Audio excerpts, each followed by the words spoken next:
जय श्री कृष्णा। आज हम जानेंगे पितृपक्ष में कौवों को भोजन क्यों खिलाते हैं, इसका महत्व और इससे जुड़ी हुई पौराणिक कथा के बारे में। पितृपक्ष में पितरों की आत्म तृप्ति के लिए तर्पण और श्राद्ध कर्म किए जाते हैं। पितरों की तिथि के दिन श्राद्ध किया जाता है।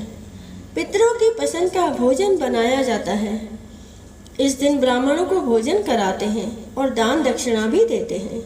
इस दिन एक और काम करते हैं, भोजन का एक हिस्सा निकालकर कौवों को खिला देते हैं। पितृपक्ष में कौवों को भोजन क्यों देते हैं, इसका अपना एक महत्व है। पितृपक्ष के समय में या फिर अमावस्या को या किसी श्राद्ध कर्म में आपने देखा होगा कि भोजन का कुछ अंश कौवों को खिला देते हैं। उससे जुड़ी मान्यता यह है कि यदि कौवा उस भोजन के अंश को ग्रहण कर लेता है तो आपके पितर तृप्त हो जाते हैं। कहा जाता है कि कौवा के द्वारा खाया गया भोजन सीधे पितरों को प्राप्त होता है। धार्मिक मान्यताओं के अनुसार जब किसी व्यक्ति की मृत्यु होती है तो उसका कौवा योनि में जन्म होता है। इस वजह से भी माना जाता है कि कौवा के माध्यम से भोजन पितरों तक पहुंचता है। यदि कौवा आपका दिया भोजन नहीं खाता है तो इसका अर्थ है कि आपके पितर आपसे संतुष्ट और प्रसन्न नहीं हैं।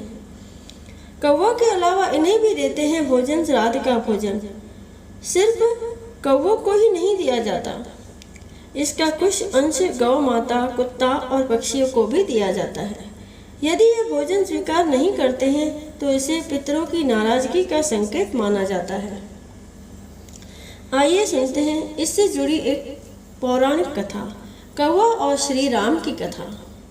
पौराणिक कथा के अनुसार त्रेता युग में इंद्रदेव के पुत्र जयंत ने कौवा का रूप धारण किया था।